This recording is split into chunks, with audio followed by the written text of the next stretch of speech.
Ultimate Audio Room, Sunday night after closing.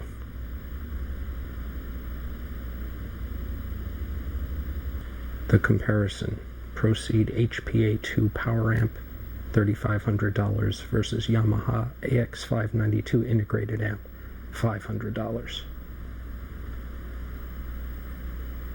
A brief description of the system.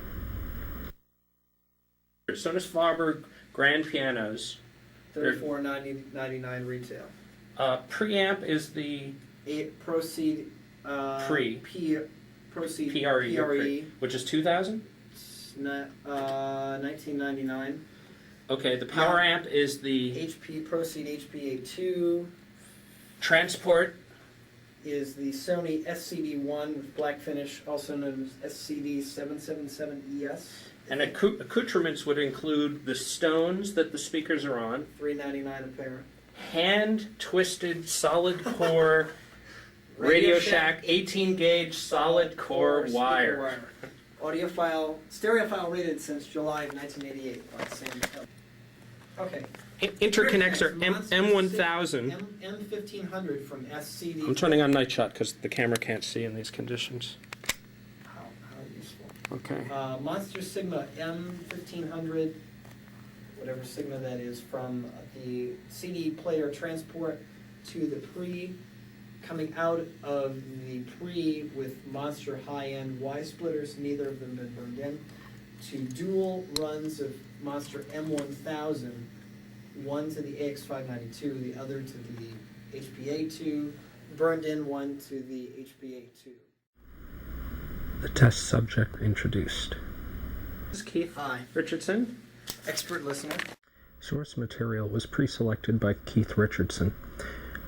Only used was regular program material on commercially released CDs selected by him for ease of hearing the differences.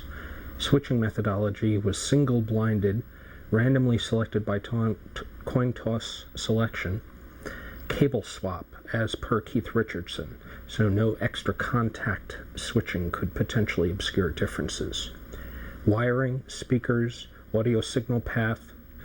Total purchase would have been $13,000 if bought at retail, was all selected by and installed by Keith Richardson. The bet is established. Trials. Okay. By luck, if it were entirely random, you'll get 8 correct and 8 wrong. Right. You have to get more than 12 correct and you win. Right. We're betting $5 versus I give up $10. Okay. So if I lose, you make $10. If I win, I make $5 from you. Fair enough. Fair enough? Some quotes made by Keith Richardson prior to starting the test. Quote, "One damn good system." Second quote, "There's no way I could think of improving the test conditions using the resources available to us." And finally, "I could live with this system, and I don't say that about much gear in the store. Part of that, I believe, is documented in this next video segment."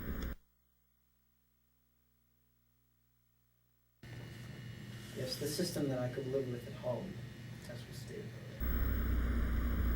After carefully level matching the two systems using a 1 kHz test tone from a CD and tapping the speakers with a Radio Shack analog voltmeter, Keith was given time to compare the two openly, knowing what he was listening to, going back and forth at his request.